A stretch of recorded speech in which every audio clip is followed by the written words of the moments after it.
Tayo ay mahilig makipagkaibigan. In fact, we make friends with our relatives. We make friends even with acquaintances and even total strangers.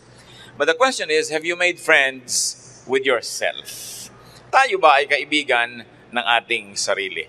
Ang ating pag-aaral, yourself, your best friend. Thank you, Father, for life. Thank you for energy, and thank you, Lord, for all the blessings you give us. Salamat sa iyong mga binibigay na mabubuting bagay sa amin, sa iyong pagtutuwid. Salamat, Lord, sa inyong pag-ibig sa amin at sa inyong pakikipagkaibigan sa amin sa pamamagitan ng iyong anak na si Jesus. Cleanse us, empower us, heal us, restore us, so we can come into your presence boldly to ask for blessings. We ask for blessings, O God, because you promised to bless us, and you ask us, Lord, to ask from you. Nawa ang inyong pagpapala ay maging malinaw sa amin, turuan niyo po kami, at ang hiwaga na yung salita, magkaroon ng application sa buhay namin. Bigyan mo kami, Lord, ng karunungan na makita ang inyong wisdom at ma-apply namin ito sa aming buhay. Protect us from all work of evil men and evil spirits. Protect our loved ones who are not with us right now from any harm, and may your mercy abound in our lives. At nawa lahat kami magkaroon ng kapayapaan at tumanggap ng pagpapala niyo. Walk in our midst, be our teacher, be our healer. We ask you, Father, in the name of Jesus our Lord, yourself, your best friend. Yourself can be your best friend. In fact, kung may kandidato po na maging best friend natin, number 1 na dapat ang ating sarili. At dapat natin isipin, only God and yourself will surely not leave you. Alangan mong maiwan nyo ang inyong sarili. Imposible yon. Alangan mang iwan ninyo ang inyong sarili. At alangan mang iwan tayo ng Diyos, pangako niya hindi tayo iiwan. So kung merong dalawang hindi mawawala sa ating buhay, ang Diyos at ang sarili natin. Joshua 1:5, sabi ng Panginoon, I will never leave you nor forsake you. And we claim the same promise for all people who are putting themselves under the lordship of our God. Matthew 28:20, surely I am with you always to the very end of the age. So yun ang Panginoon at yun ang ating sarili kasama natin. What is important is to develop friendship with yourself. Bakit po natin yan nasasabi? Sapagkat napakarami mga tao tayong naobserbahan sa buhay, sa counseling, na hindi talaga nakikipagkaibigan sa sarili. Sila ang number 1 na sumisira sa sarili nila. Sila ang number 1 na sumisira ng kanilang loob. Sila ang number 1 na nagre-reject sa kanilang mga sariling kagustuhan. Sila ang pumipigil sa kanilang mga sariling hangarin. How can we be a good friend to ourselves? How can you be a good friend to yourself? Simple, do to yourself what you would do to a good friend. Do to yourself what you would do to others. This is the golden rule of Jesus in reverse. Sinasabi, do to others as you would have them do to you. Now, do to yourself as you do to others. In other words, know yourself. Wala namang tunay na magkaibigan, liba na lang sila'y magkakilala. Kasi kaya mo nalalaman at nasasabing kaibigan mo isang tao, kilala ka niya, alam niya yung pagkatao, pero tinatanggap ka pa rin niya, minamahal pa rin niya, kaya kaibigan. Pero kung ang dami-dami niyang hindi alam tungkol sa'yo, magkapalagayang loob kayo, pero kunwari lang yon. Nag-iisip ka na baka pag nalaman niya ang lahat ng totoo, mawala rin siya sa iyong buhay, so hindi mo pa siya kaibigan. So kaibigan ba natin ang ating sarili? Know yourself. Psalm 139 verse 14, I praise you because I am fearfully and wonderfully made. Your works are wonderful, I know that full well. Hindi sa pagiging mayabang o self-centered, nakakapanalamin ba kayo at sasabihin niyo sa sarili niyo, you are wonderful. You are fearfully and wonderfully made. Hindi yan kayabangan at hindi masama. Nakita na natin sa Psalm. Sapagkat ang kumikilala sa kanyang sarili, nakikita niya doon ang bakas ng Diyos. Nakikita niya yung imprint ng Diyos na lumikha sa kanya. Nakikita niya ang mga katangian ng Diyos na nakatanim at naghihintay lamang na maalagaan, yumabong at mamunga. Pinupuri kita, O Diyos, sapagkat ako'y kahanga-hanga ang pagkakalikha mo. Pero nasasabi lang po yan ng isang taong kilala niya ang kanyang sarili. Meron hindi kilala ang sarili niya, kaya sobra niyang pinupuri. Pero meron ding hindi kilala ang sarili, kaya sobra niyang pinipintasan. Ano po ang ibinibigay niyo sa inyong sarili? Puro na lang pag-aalipusta, pangahamak, puro mga sana ganito ako, sana hindi ako ganun, sana si ganun na lang ako. Hindi mo masabi-sabi sa sarili mo, I am fearfully and wonderfully made. Kaya napakahalaga po, kilalanin ang sarili. Hanapin yung mga talent na ibinigay ng Diyos, hanapin ang mga katangian, hanapin yung napakagandang mga bagay na nandyan. Kung hindi pa lumalabas, naghihintay lamang na bigyan ng pansin para ito ay ma-develop. Know yourself. But how can you know yourself when you are very busy trying to watch other people's lives? Paano mo talaga na masusuri ang iyong sarili kung hindi ka nagbibigay ng panahon para pag-aralan ito? Suriin na yung mga ginagawa at mga nagiging bunga noon, kundi abang ka ng abang sa buhay ng may buhay.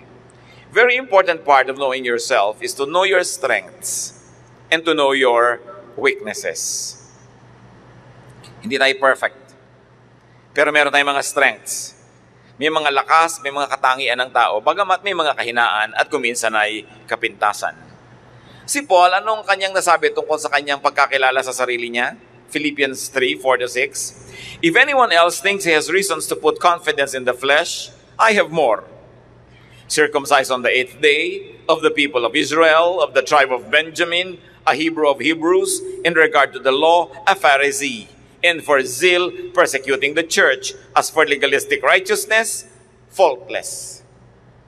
Sabi niya, kung meron sana na may karapatan dito na magsabing, ako okay, ako na yun. Sabi niya, kung merong dapat magbigay ng confidence o pagtitiwala doon lang sa achievement ng tao, sabi, ako na yun. Hudyo ako, sabi niya ganon. I was circumcised on the 8th day according to the law of Moses and according to the tradition of our nation. Sabi ganon. Alam ko ako kung saang bayan, Israelite. Pati tribo pinanggalingan ko, Benjaminite. Talagang pusakal na Hebrew ako. Hindi lang basta Hebrew, sabi niya, Hebrew of Hebrews. At hindi lang yon, Pharisee pa ako. Nagpakadalubhasa. At kung tutuusin ang lahat ng legal na hinihingi ng batas ng ating bayan, walang maisusumbat o walang maisisisi sa akin, sabi niya. Hindi pagyayabang, kilala ang sarili. Kilala niyo ba ang magulang niyo? Alam niyo ba pangalan? Alam niyo ba middle name ng nanay niyo? Alam niyo ba ang pangalan ng mga magulang ng nanay at tatay niyo? Baka hanggang doon na lang, no? Sa nanay. Maraming mga tao kasi hindi nila kilala kung saan sila nagmula. Tuwang-tuwa pa yan pag sinabing, saan probinsya nyo? Ay, hindi ako lumaki doon eh.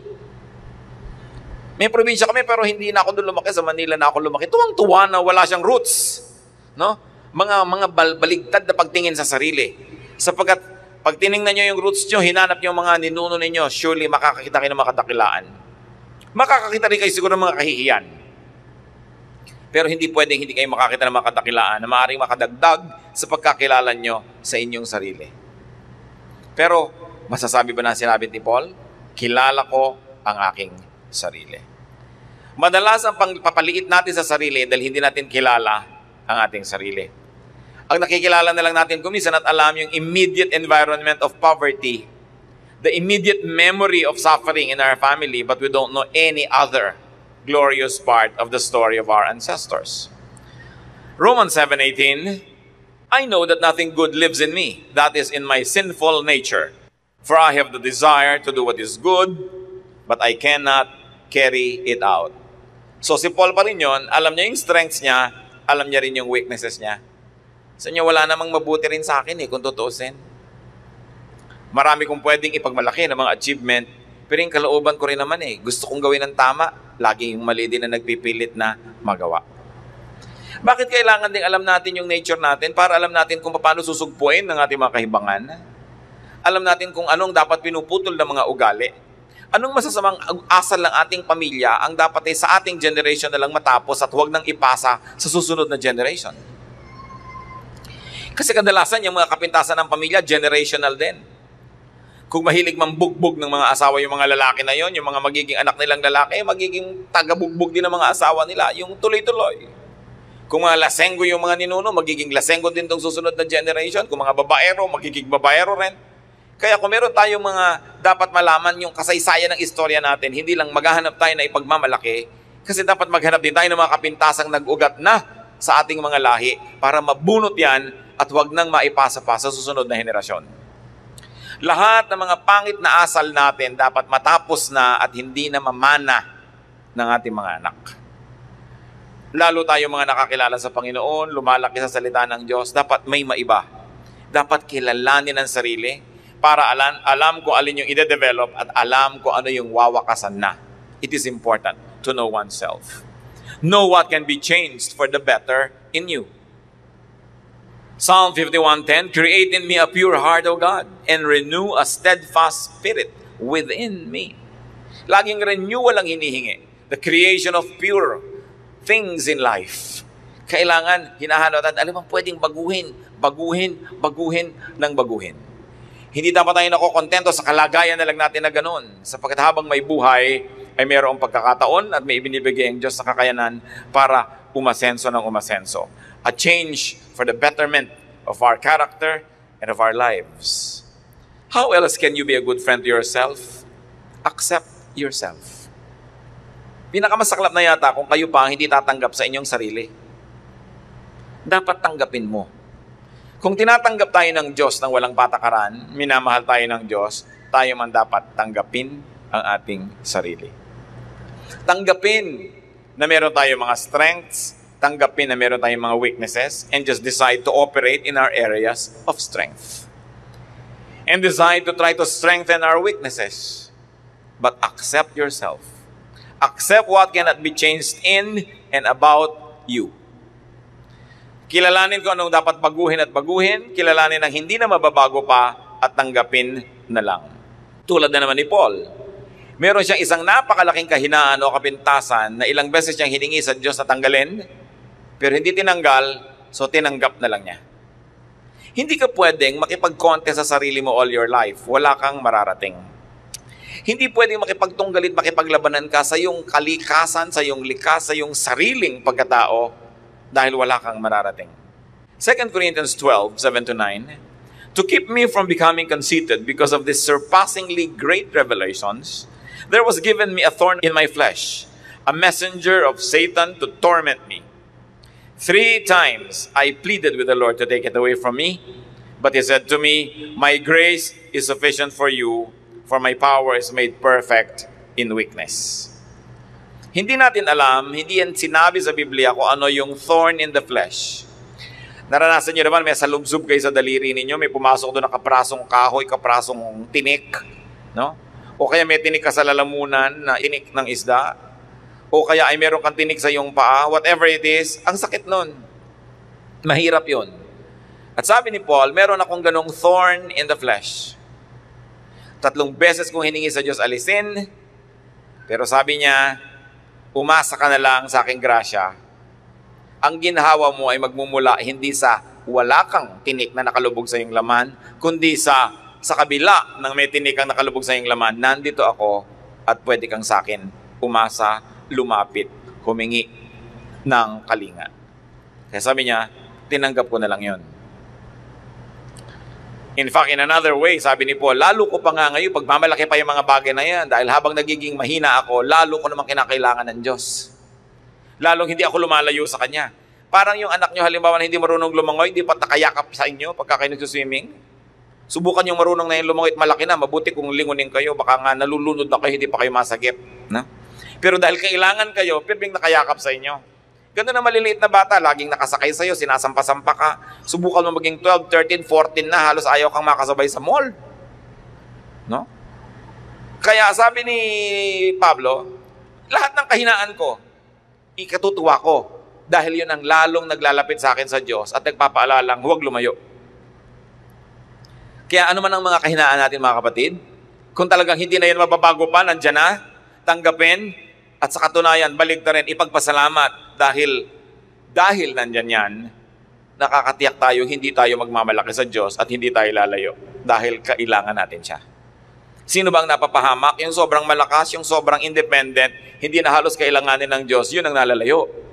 Kaya yung mga kahinaan, pinagpapasalamat din yan. Basta tiningnan mo sa tamang paraan. Yung halimbawa, meron ka hindi maipagmalaki na part of your anatomy, isipin mo na lang na kung naging sobrang maganda ka dyan, baka ang yabang-yabang mo pa eh.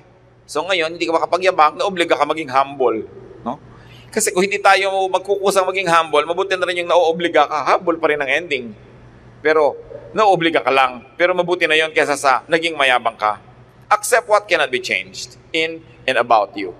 You cannot be friends with yourself if you're forever trying to be someone else. And then accept your strengths and your assets.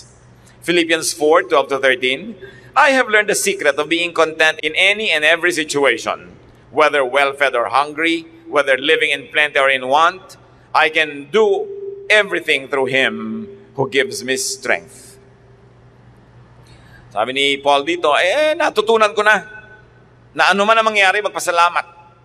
Ano man ang mangyari, makontento. At ano man ang sitwasyon, hinahanap ko kung ano yung blessing. Total, sabi niya, pagkasama ko si Kristo, wala naman ako hindi magagawa.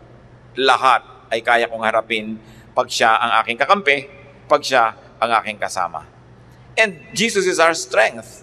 God is our asset. No? Na nagsabing, hindi kita iiwan kahit kailan. Why don't you accept that as part of your strength? Nakakampi mo ang Diyos, na anak ka ng Diyos, at nangako ang Diyos na hindi ka iiwan.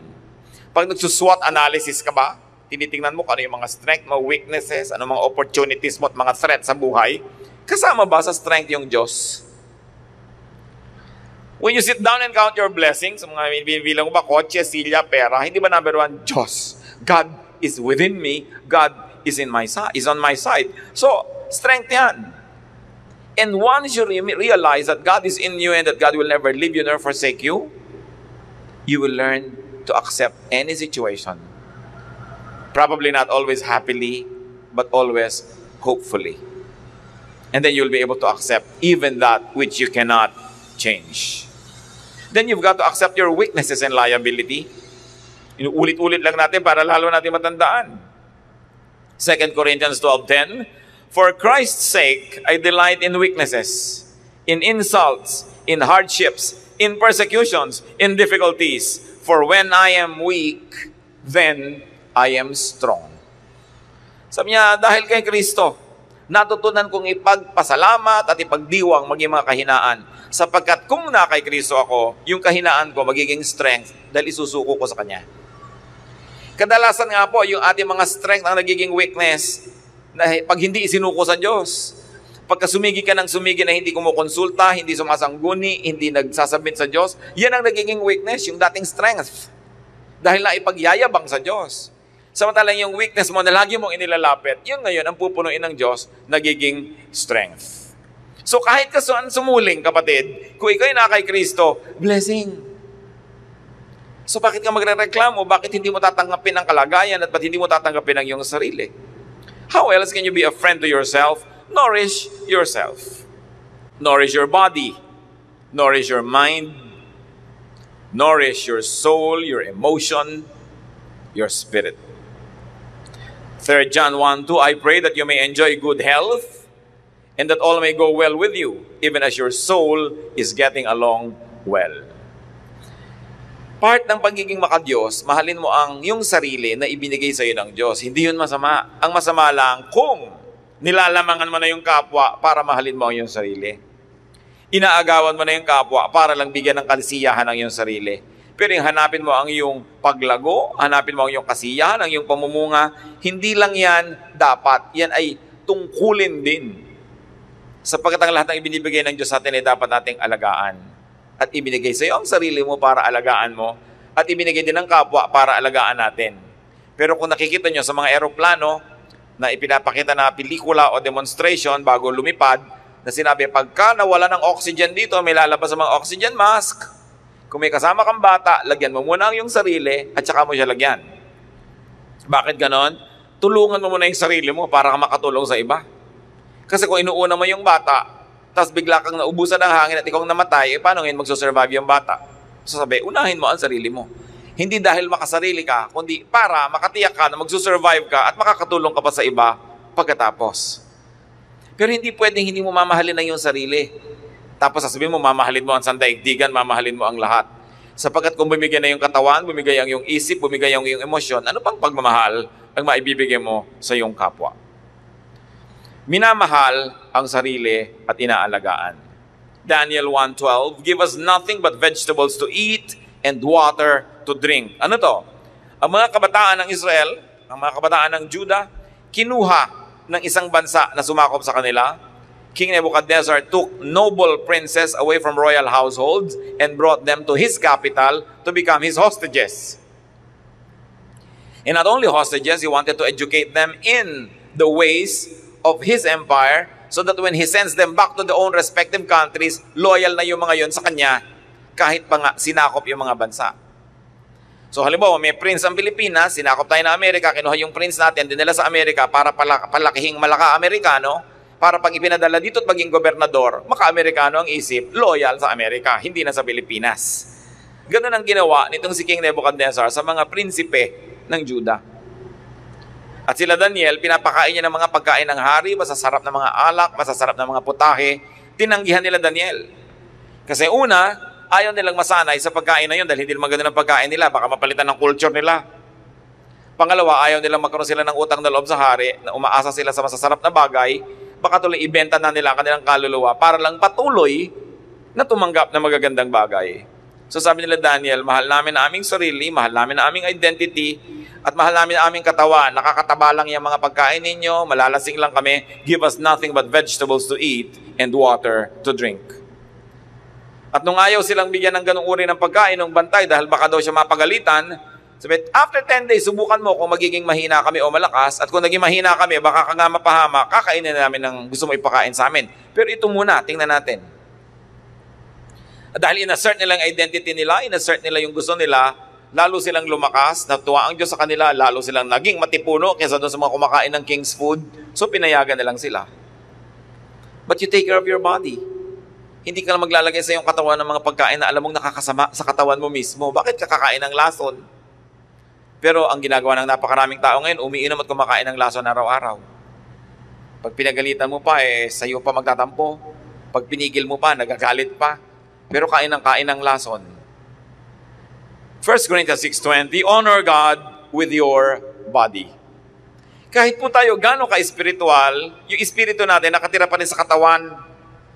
Pag namatay pa rin yung katawan mo, wala na rin yung choice yung espiritu mo kundi umalis na rin. Kasi wala na siyang titirhan. Kaya dapat inaalagaan ang katawan ng tao. Inaalagaan sapagkat yan ang templo ng Espiritu ng Diyos. That's another way to be friendly with yourself. Hindi pwedeng lagi kang sacrifice sa iba. Para sa iba. Tapos yung katawan mo, napapabayaan mo. Yung kalusugan mo, napapabayaan mo. Dahil pag namatay ka rin, wala nang tutulong sa kanila. It is important to take care of yourself. Be faithful to yourself. Napakahalaga nito sa pagiging friendly sa ating sarili, mga kapatid. Be faithful to your beliefs. Be faithful to your aspirations and goals. Be faithful to your well-being. No? Huwag niyong agad-agad isinusuko ang gusto niyo sa gusto ng iba. At yan kung minsan ang isang malaking kakulangan nating mga Pilipino. Sapagkat sobra tayong mga mabababang loob, may kagandahang loob tayo, mahusay tayong makipagkapwa, makisama. Madalas, marami na tayong ginagawa, hindi naman yan ang gusto natin. Pero dahil yan ang inaasahan ng ating kasama, ng kabarkada o ng sinuman, huwag niyong agad-agad isinusuko ang inyong pananalig, ang inyong paniniwala, ang inyong gusto, lalo't alam niyong di naman masama. Huwag kayong agad dumaatras. Pagka sinabi nung kausap niyo, anong gusto mo? Pakwan o milon? Sabi mo, pakwan. Tapos sabi niya, hindi, milon ang masarap. Oo nga pala, milon nga pala ang masarap. Ganun ka na agad, atras ka na. No? So, bakit? Di milon ka, pakwan ako bakit? Huwag kayong atras ng atras agad. Kung may pananalig kayo, hindi naman masama. Stick to it. Hindi yun masama na panindigan. At yan ang nakikita kong laging nagiging api ang mga Pilipino, laging nagbibigay agad, nagpaparaya. Kasi ang pagpapalaki sa atin sa ating pamilya, huwag kang sasagot, sumagot ka na lang, opo. Kaya aapi tayo lahat. No? Hindi kasamaan na manindigan para sa paniniwala. Kahit ikaw na lang ang nakatindig. Ang madalas na i-emphasize sa atin yung pakikisama. Totoo, Filipino trait yan. Pero meron pa tayong isang dakilang trait, higit na dakila sa pakikisama, paninindigan. It's an institution in Philippine society. Maninindigan ka kahit nag-iisa ka dahil naniniwala ka doon. Tingnan niyo po si Daniel. Ipinagbawal sa kanila na manalangin sa loob ng so and so period. Doon ka lang daw magdadasal sa hari ng Babylonia dahil sila captive. Napigil ba siya? No. Binubuksan pa niya yung bintana na karap sa Jerusalem, doon siya mananalangin, kaya nakita siya ng mga agent ng hari at siya hinuli. At sinabi, bakit ka nagdadasal? Sa'yo ng Diyos ko eh. Nanindigan siya. Kaya siya ay itinapon sa kulungan ng mga leon. Suddenly, Daniel's name was on the menu at the Lions Club. No? Pero ano nangyari? Nawala ng gana ang mga leon nung siya ang kakanin. Kahit sila gutom na gutom, hindi nila pinatulan itong pagkain na si Daniel. Ibinless siya ng Lord kasi nanindigan siya. Yung mga kasama niya rin sa Babylonia na mga kabataan, si Shadrach, Meshach, and Abednego. Nag-utos ang hari, pag tumugtog ang mga trompeta, mga tambol, lahat yuyuko sa rebulto ng hari o rebultong ito ng Diyos-Diyosan na kailangang sambahin. Dahil ayaw nilang sumamba, dahil sumasamba sila sa Diyos ng Israel, nang tumugtog, nagluhuran ng lahat, silang tatlo lang nakatirang nakatayo. Dramatic ha, very cinematic. Nahuli sila. Anong ginawa sa kanila? Inihagi sila doon sa oven, nagawaan ng bricks. Kasya ang tao doon kasi sinasalansan mo yung bricks sa loob bago mo painitin ang oven na ito. So, ano nangyari? Sinamahan sila ng Diyos sa loob. At nakita ng hari, bakit hindi nasusunog yung mga sinusunog natin? At may kakaibang karakter na kasama sila sa loob. At ang natakot ay yung hari, so, uy, sige, lumabas na kayo, joke only. At hindi sila nag-amoy usok. Nanindigan sila. Sinamahan sila ng Diyos. Pag maninindigan kayo para sa totoo, hindi kayo nag-iisa kahit kailan kasi kasama nyo ang Diyos. Now, one word of caution, iba naman yung paninindigan para sa mga core beliefs at iba naman yung dahil lang aasar kaya ka lagi na lamang na sumasalungat sa kapwa. Iba naman yun. Iba naman yung nagpapakyut ka lang na lagi ka na lang kontra sa lahat. Iba yun. Pero yung core beliefs mo, naninindigan ka doon, alangan namang isuko mo yung core belief mo. Sino ang maninindigan para doon? Iba? No. If you will not stand up for your core beliefs, nobody will. Kaya kailangan, hindi mo isinusuko yun agad-agad. Napaka-importante na iginagalang mo ang sarili mong paniniwala na hindi mo agad-agad na pinabubura sa iba. Hindi mo agad-agad inihihingi ng tawad na meron kang ibang paniniwala. Kung yun ang paniniwala mo, it is your right to believe in it. Napakahalaga lang sa ating mga Kristiyano, chine-check mo sa Biblia kung paniniwala mo, biblical or godly. At kung biblical o neutral, hindi naman kontra sa Bible, stand up for it. How do you become a friend of yourself? Be kind to yourself. Sabi ni Solomon na napakarunong, Ecclesiastes 7:16, do not be over-righteous, neither be over-wise. Why destroy yourself? Nakita nyo? Sabi, huwag ka sobrang righteous. Masisira ka lang. Ngayon, huwag ka naman masyadong maging sobrang talino. Di ka lang mag-e-enjoy sa buhay. Pero sinabi rin niya, don't be over-bad. Ha? Sabi niya, a man who is godly will avoid all extremes. Sabi niya, sa gitna ka lang, huwag ka extremist. Ganun ang buhay. Yung mga extremists, sobrang unkind to themselves. Lalo yung mga nagiging religious extremists. Pag may naisipan na pag-aayuno, hanggang magkanda payat-payat at magkanda matay-matay na siya, nag-aayuno. Sabi, ano bang napala mo? Natuwa ba ang Diyos na nagutom ka? Ngayon, kung mag-aayuno ka para magkaroon ka ng oras manalangin, hindi ka na mamamalengke, magluluto, maghahain, maghuhugas ng plato, di okay, mag-ayuno ka. Pero yung wala naman dahilan, ginugutom ang sarili mo, dahil akala mo kinakatuwa ng Diyos, bakit? Ganun. Tsaka maraming mga tao na wala ng kasiyahan sa buhay. Yan nga ang binabanggit ko minsan. Hindi na marunong mag-party. Sasabihin ng anak, mag-party po tayo nanay. Huwag na, yung pang-party mo, ibibili na lang natin ng mga Biblia. Bigay ka na bigyan ng Biblia, hindi rin mo pinagbabasa ng mga pinagbigyan mo kuminsan. Nagsakripisyo ka ng sobra-sobra. So kailangan wise ka rin sa pagbibigay. Hindi lang enough na nagbigay ka, binasa ba? Tsaka titingnan mo rin yung sakripisyo mong sobra-sobra. Is it worth it? Of course, it's always worth to give the Word of God, but you've got to apportion your resources. Alam nga namang lahat na lamang ng kinita mo, inilagay mo sa misyon, tapos hindi na kayo kumakaing mag-anak. No? Wala na kayong kasiyahan sa buhay. Kaya meron kang konti nito, konti nun, konti nito. Kaya sabi ni Solomon, do not be an extremist. Do not be over-righteous. Meron pa na wala nang kakainin, ihuhulog pa lahat doon sa offering, yung kanilang pera. Bakit mo naman gagawin yun? Di magtira ka para sa sarili mo kung talagang wala na. Yung iba naman kasi, ginagawa nila yung puhunan, ay inilagay ko lahat, maobliga ang Diyos na lalong paramihin yan. So kung minsan, hindi rin naman napakaganda nung layunin, na namumuhunan lang pala para tumubo. Kasi sabi natin, don't be an extremist even in what you do. No? Yung iba naman, pag dadasalin mo lang para sa pagkain, lumamignat na panis na ang pagkain, hindi pa tapos ang dasal, extremist talaga. No? Madadala ka sa susunod, huwag yung pagdadasalin ito. No? Dahil ang haba, merong mga sobrang righteous, ayaw nila manigarilyo, lahat na lang naninigarilyo, pinagalitan. Hindi huwag ka manigarilyo, pakialam mo doon sa iba. Katawan mo, butbit mo yung katawan mo. Yung ginagawa ng kapwa sa katawan niya, pananagutan niya yon. Gusto mo magturo, gusto mo mag-inspire, yes. Pero kung pestehan ng mga tao na mamuhay sa paraan na ikipinamumuhay mo dahil ikaw yun eh. Kung nakarating ka na sa ganung level ng pagkaunawa, ganung level ng commitment, ang dami mong dinaanan para marating doon. Dinaanan ba yun ng kapwa mo? Ba't hinahanap mong nandun din siya sa level na yon? At yan kung minsan, mga kapatid, ang napakahirap sa mga Kristiyano. Ina-assign natin sa iba yung ating paninindigan. Kaya mga kamag-anak natin kumisan, ang tingin sa mga born-again Christian, salot. Hoy, hayan na naman si salot, mag-uwian na nga tayo. No? Kasi kahit na dumudugo siya at may mga sakit-sakit, Bible study muna tayo, unahin natin ang salita ng Diyos.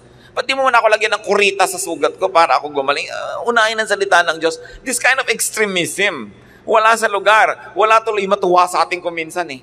No? Na merong kamag-anak na namatay dadalhin sa simbahan kung ano ayaw pumasok sa loob, akala mo naman impyerno yung papasukin. Samantalang doon nga siya lumaki. No? Akala mo napakalaki ng kawalan sa kanya na makitungo sa mga kamag-anak na nalulungkot dahil naninindigan. Ito yung paninindigang sinasabi ko mga kapatid na not worth it. No? Hindi naman masasaktan yung kaluluwa mo na ikay naging magalang at makapagkapwa lalo sa mga nalulungkot. Yung mga kamag-anak mo ikakasal sa isang simbahan na hindi ka member, ayaw mo magpunta doon dahil ayaw mo makipamatok. Mga extremist application of Scripture that cannot be seen in the life and example of Jesus. Ang tawag nga kay Jesus, friend of sinners. Friend of glutton and drunkards. Yun ang sabi sa kanya, kaibigan ng mga lasenggo, ng mga matatakaw, kaibigan ng mga makasalanan. Bakit? Dahil nakikisalamuha si Lord doon. Aanin mo nga naman ang asin kung hindi mo isasama sa mga nabubulok para maging daing yung isda at huwag mabulok. Ano? Aanin mo ang asin kung hindi mo ilalagay sa matatabang para magkalasa. Pero kung minsan, mga extremist Christians, ayaw nang makitungo kahit kanino sa kamag-anak, sa kaibigan, sa office mate. Kaya tuloy lalong iniiwasan ng kapwa, lalong walang madala sa Panginoon. So, be kind to yourself. Dapat naging asset sa atin na tayo nasa Panginoon, hindi liability. Dahil hindi gusto ng Diyos na liability siya sa buhay natin. Gusto niya asset. Pero kung mali kang magdala, magiging liability yon. Especially if you are self-righteous. So sabi, be kind to yourself. Do not be over-righteous, neither be over-wise. Do not be over-clean. Walang pinakamahirap na kasama kundi ang sobrang linis. Mga asawa na pag nagusot ang sapin, papabangunin pa yung asawa para ayusin muli. No? Yung laging pinag-aawayan ng mga tumutulong galing sa banyo, tumutulong kamay galing sa lababo. Pagka 3 taon, 4 na taon, ganun pa rin. Maghiwalay na lang kayo. Kung hindi mo tatanggapin na ganun siya, no? Dahil mamaya, paghihiwalayan nyo rin yon. A house must be clean enough to be healthy, but dirty enough to be happy. Pag yung bahay mo parang ospital sa linis, diba? Nakakatiyak tayo, bihira ang taong gusto magpunta doon. Sabi, don't be extremist in everything.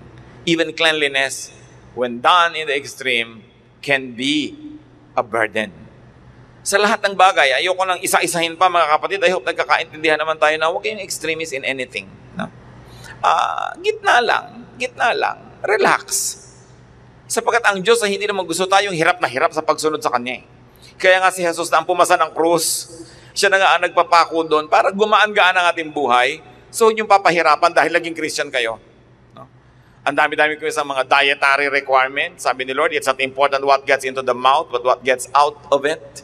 At ngayon, ang mga extremism ng mga Christians, kailangan pa ang pag-pronounce mo sa pangalan ni Jesus, yung Hebrew pronunciation. Pag mali pa ang pronunciation, walang talab. Another extremism. Kailangan ng culture ng church mo, ang tugtog ng Israel, o sayaw ng Israel, o kung ano-ano. That's another form of oppression. Sabi nga ni Shakespeare, a rose by any other name would still smell as sweet. Subukan mo, natawagin mo yung rose na gumamela, maiiba ba ang amoy nun? Maiiba ba kung ano siya? Bakit nagpapakamatay yung mga iba sa pronunciation, sa tamang spelling ng mga Bible names, mga bagay na hindi dapat pinag-aaksayahan ng sobrang lakas? Another kindness to yourself, brothers and sisters, have enough rest. Bagamat konti namang tao sigurong nangangailangan ng ganitong payo, dahil dapat yung iba payuhan, hoy, sobra na ang rest mo. But have enough rest. Psalm 116:7, be at rest once more, O my soul, for the Lord has been good to you. Mahalaga nakapahinga ang isip.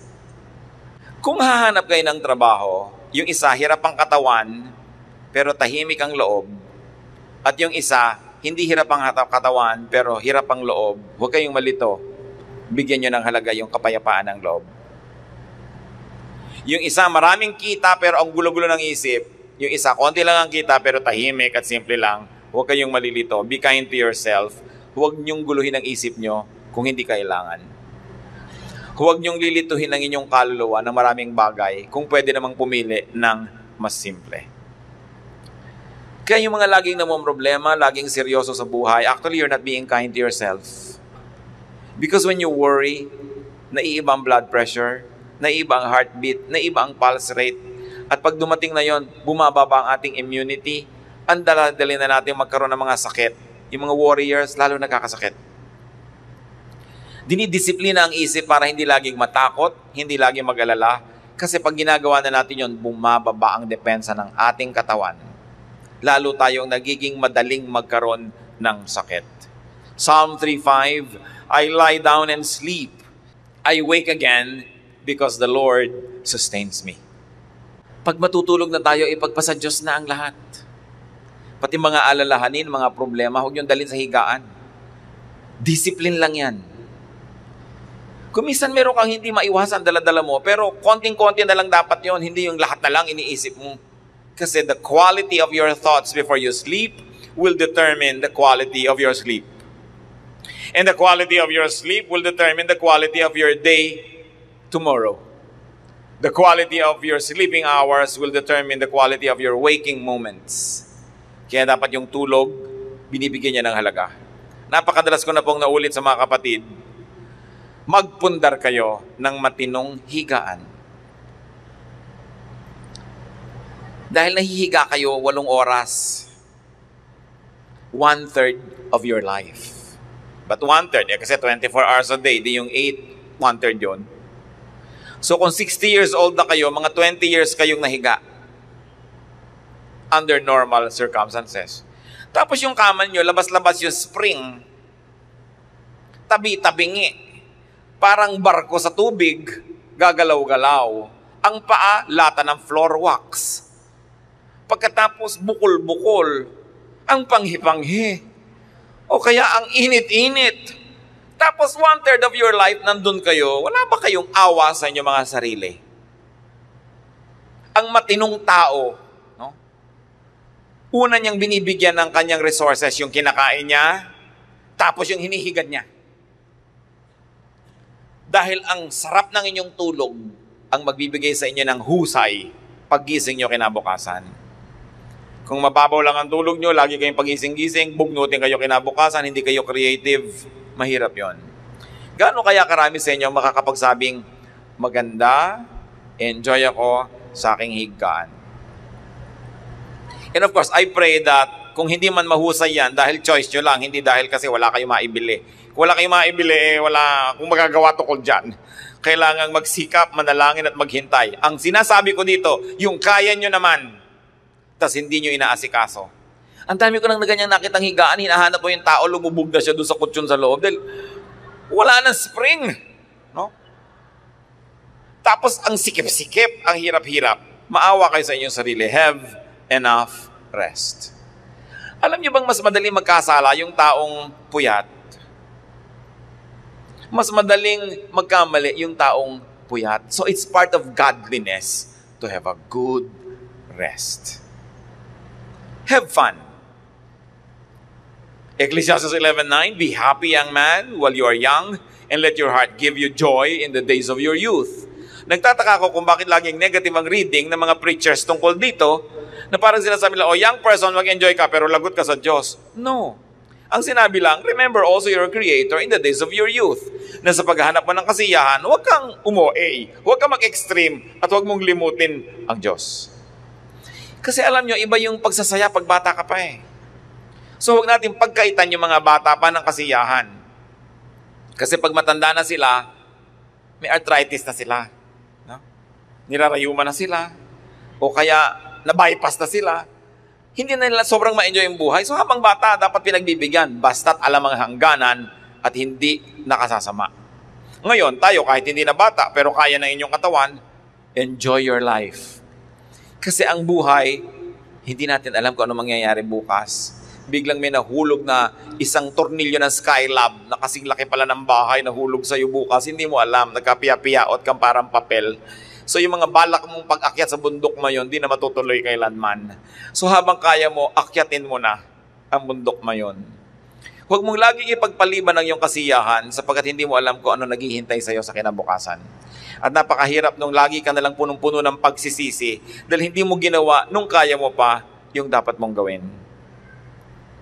Napakahalaga rin mga magulang, magtira naman kayo sa sarili nyo. Magtira kayo.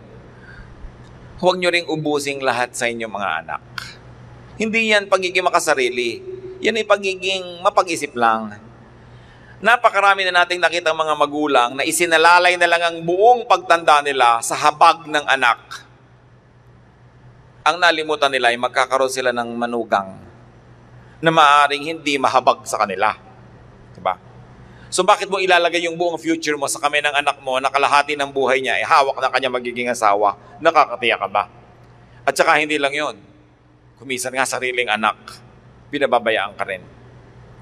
At ang pinakamahirap sa lahat ay nagsisisi ka na hindi ka man lang nagtabi para sa sarili mo, pero wala ka nang magagawa pa dahil talagang tapos na ang panahon ng iyong pagkita at tapos na ang panahon ay kay productive. So kailangan ng tao nagtatabi. Iniibig mo yung anak, pero meron ka rin tinatabi sa sarili. Ito lang sabi ko, meron kayong offering, pero meron din kayong pang party, meron din kayong pang ganito. Laging by proportion. Kaya laging may nagtatanong sa atin, hindi na po kami makaipon kasi mula nung nag-Saudi kami mag-asawa, wala nang ginawa mga kamag-anak namin kundi humingi. Dahil siyempre, alam nila, may pera kayo, tuos na tuos pa nga nila araw-araw yung exchange rate. No? Daig pa kayo. So ko, di magbigay kayo, pero sabihin nyo, kayo mag-asawa mag-usap, ang ibibigay lang natin sa mga kamag-anak natin, whatever percent, 5, 10, 15% of our income, at pag ubus na yung 15%, next month na uli.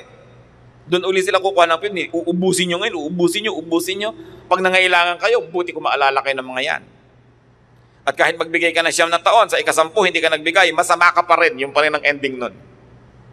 So dapat marunong ka magtira para sa iyong sarili. Para hindi ka kahabag-habag pagdating ng araw. Laging proportion. May tithe ka, di ba? May offering ka, meron kang pang charity, meron kang pang savings, meron kang pang gastos. Pastor, paano po kung 200 lang kita ko araw-araw? Di ganun pa rin ang gamitin mo. May nabibili namang mantikilyang isang patak lang eh. Di ba? May nabibili naman ngayon na shampoo na sachet lang. No? So, kahit anong budget mo, may katapat na produkto. Pero kailangan budget pa rin. Kasi pag inubos mo lahat yan, bukas, paano ka? So have fun, but be intelligent. And also grow in all and every way. Tungkulin natin at pleasure ng tao na mag-grow siya. Dapat ipinaglalaban nyo yun. Ecclesiastes 9:9, whatever your hands finds to do, do it with all your might. Lagyan nyo ng feelings, passion. And James 1:4, perseverance must finish its work so that you may be mature and complete, not lacking anything. Pag may ginawa tayo, tapusin, gandahan, dahil lahat ng ginagawa natin, tayo rin ang mag-aani pagdating ng panahon. Pero pag nagtanim kang kaprasong ganito, iniwan mo, nagtanim ka ng kaprasong ganon, iniwan mo at pinaulit-ulit mo, sa harvest time, wala kang harvest. So dapat talaga nagko-concentrate ka, binibigyan mo ng oras, panahon, kahit career. Yung career ko, minsan hindi ka pa umaanin yan hanggang hindi mga 5, 7 to 10 years na consistently yan ang ginagawa mo. Doon ka pala nagkakaroon ng name, doon ka lang nagkakaroon ng associates, doon ka lang nagkakaroon ng mataas na rango o experience, tsaka ka palang aani. Kailangan ang ginagawa natin may passion, may concentration, dahil ang panahon natin ay limitado. Wala pang tao na nabuhay na 200 years matapos isinara ang Biblia. Limitado ang panahon. Mabuhay ka ng 60, 70, 80, 90 years, 95 siguro. Gano'ng karami pwede mong itanim sa panahon na yon na aabutan mo pang mamunga? So kung hindi ka nagtatanim ng maaga at hindi ka nagtatanim ng mabuti, palipat-lipat ka na itinatanim, namatay ka na lang, wala ka pang inani. Yung mga palipat-lipat ng pinag-aaralan, palipat-lipat ng mga karir, palipat-lipat ng mga asawa at kapartner sa buhay, ang gulo. Choose a few things and focus on them, and that means turning your back on everything else. Pag may napili kayong gawin at bibigyan nyo talaga ng inyong atensyon, ibig sabihin, pinili nyo na rin hindi gawin lahat ng hindi nyo piniling gawin. So, huwag nyo ng panghinayangan yon. Yung iba nag-asawa na, ano kaya nangyari sa buhay ko kung ito ang aking pinakasalan? Hindi nga yan ang pinakasalan nyo, so huwag nyo nang isipin, pampagulo lang yan sa isip. Panindigan nyo na yung ginawa nyo ngayon. Dahil total, nagtanim na kayo dyan, alagaan nyo na, lagyan nyo na ng fertilizer, dyan na kayo aani. Hindi pa iba-iba, papalit-palit. A rolling stone gathers no moss. At ito, gusto-gusto kong sabihin sa mga young adults, lalo sa mga youth, kasi kung ikaw naman yung nasa alas 4, alas 5 na lang yung buhay, parang wala ka na rin masyadong magagawa para palitan yan eh. Kaya mahalaga habang bata nag-iisip ka, ano bang gagawin ko sa buhay? Ano magiging kahulugan ng buhay ko? Anong gusto kong itanim talaga na matataniman ko, maalagaan ko at aabutan kong namunga sa aking buhay? Mga elemento ng buhay. Napakahiwaga ng buhay, napakaiksi, but it is always long enough if only we would be wise. Ito pong aking mga lahat ng binanggit na to be a friend to yourself, this is not for the already selfish, all right? But this is for those who are good to others, but not to themselves. Lahat ng binanggit ko ay para sa mga taong ang bait sa kapwa, ta sa sarili hindi. Pero kung dati nyo nang hinahangaan at minamahal at pinagbubunyian yung sarili, hindi ko sa inyo sinabi lahat ang narinig nyo. Dahil baka lumala lang kayo. Diba? Pero para sa taong hindi minamahal ang sarili, tapos ang galing-galing magmahal sa kapwa, dapat may balance. Ecclesiastes 4:8, there was a man all alone. He had neither son nor brother. There was no end to his toil, yet his eyes were not content with his wealth. For whom am I toiling, he asked, and why am I depriving myself of enjoyment? This too is meaningless, a miserable business. Maraming ginagawa ang tao pagpapagod na wala namang ikabubuti. At kababasa ko pa lang sa isang international magazine, merong isang super milyonarya sa Amerika na namatay, nagpamana ng milyon-milyong dolyar sa kanyang aso. Nabalitaan nyo? Aso. Tagapagmana ng milyon-milyon. Paano kaya uubusin ang aso yon? At nalaman naman kaya nung aso na pinamanahan siya. Mga bagay na mas maganda sana at mas nagkaroon ng kabuluhan. Kaya napakahalaga po mga kapatid, sa lahat ng ginagawa natin sa ating pagpapasya, sumangguni sa Diyos. Pairalin ang karunungan ng Diyos sa ating buhay para tayo mailayo sa ganitong mga kahibangan, sa ganitong mga pagkakamali. At kumisan tayo man yung ating time, talent, treasure, nalalagay sa kumbaga parang aso rin, parang hindi dapat doon eh. Kumisan napakarami mong pag-ibig na inuubos sa taong hindi naman dapat ibigin. No? Napakarami mga pagpapakasakit at pagpapakamartir na parang tubig na ilalagay mo sa isang latang butas. Wala ring registration. Kahit anong paghihirap at pagpapakasakit mo, binabaliwala ka rin. Ba't mo sasayangin ang buhay mo sa ganung uri ng pagpapakamartir? Bakit mo sobrang papahalagahan ng taong di nagpapahalaga sa'yo? Bakit hahabol-habulin mo yung takbo ng takbo, di napagod ka lang? Bakit mong pinipilit na ibigin ka nung ayaw sa'yo? Di ayaw niya, wag. Wala nang isang kahabag-habag pang higit doon sa taong hindi naman minamahal, pinipilit magpalimos ng pag-ibig. So lalo kayo na mga wala pa mga asawa, pinipilit yung magkaasawa. Kung hindi darating yung Mr. Right, kahit yung Mr. Right now, pwede na. Di wala. Kesa kung sino na lang, papayag na lang kayo para na lang matuloy, para maisuot nyo yung wedding gown yung binili nyo sa Eloise. Di wala, no? So isang malaki pong pagsasayang ng buhay, mga kapatid, yung mamalimos ka ng pag-ibig. Kung ayaw ba sa'yo, di wag. Huwag kang magpakaaba. Huwag kang mamalimos. Kasi yung taong hindi umiibig sa'yo, habang namamalimos ka ng pag-ibig niya, lalo lang nandidiri sa'yo. Lalo lang nawawala ng gana sa'yo. Sabi nga nila sa Laguna, naadwa lang sa'yo yan. Diba? Kasi kung hindi ka likas na mahal, wala kang magagawa tungkol doon. Ituring mo na lang at ibaling mo ang iyong atensyon sa paggawa ng kopra. Meron ka pang magagawang bukayo. Huwag sayangin ang buhay sa isang pag-ibig na hindi sinusuklian. Naintindihan niyo ako? Kung hindi kayo mamahalin, huwag niyo na lang mahalin masyado. Diba? Ang dami ko lang nakitang tao, kawawa naman, yung talaga ang buong buhay, ifinokus na lang sa isang taong di naman siya mahal. Bakit? Mahalin niyo ang Diyos, mahalin niyo ang inyong sarili, para pa lang kayo matutong magmahal ng tamang paraan sa kapwa. No? Hindi ipinapaaba, hindi ipinapaapi, at hindi ipinapabaliwala ang sarili, kasi tayo ay pinapahalagahan ng Diyos. Pag di natin iginalang at pinahalaga nating sarili, para na rin nating di ginalang ang Diyos na nagpapahalaga sa atin. Women, you must respect your teacher. Men folk to respect you. No? Hindi ko man nakita yung nanay nyo dati, kahit binabato ng kalan ay pumapayag, papayag din kayo. Diba? Dahil hindi yan nakagustuhan ng Diyos, hindi yan ang ibig sabihin nung submit to your husband na pinapakuluan ka sa kawali Payag na payag ka. Discover, rediscover yourself. And be the friend that you can be to yourself. Yung kanta na, I've been to paradise, but I've never been to me. I wonder if you know the line of that song, but there's a lot of truth in it. You've got to be able to go into yourself, to know yourself. You know why? Because you will find God there. And you will be able to say, I am fearfully and wonderfully made. Diyos namin sa langit, suriin mo po ang aming puso kung kami nagiging matapat sa inyo, kung kami ba'y good stewards of ourselves.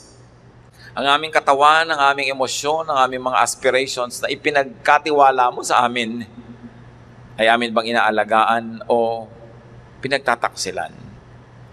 Habang ayaw naman namin Diyos na maging mayabang, ayaw namin maging selfish and self-centered, but teach us to have a healthy value that we attach to our being human, to our being your temple, to our being your children. Magbulay-bulay tayo mga kapatid kung meron dito na maliit ang pagtingin nyo sa inyong sarili. Inaakala nyo wala kayong halaga o kaya ay kulang ang inyong halaga. Mag-isip-isip kayo. Jesus died for you. You are valuable. God created you and God sustains you. You are valuable. Hindi ko ito sinasabi dun sa mga napakalaki naman ng pagtingin sa sarili. Kailangan naman nun para mag-balance ay pababain ang sarili. Pero kung sobrang baba ang tingin natin sa ating sarili, hindi yan maka-Diyos. Pagsisihan, ilapit sa Panginoon,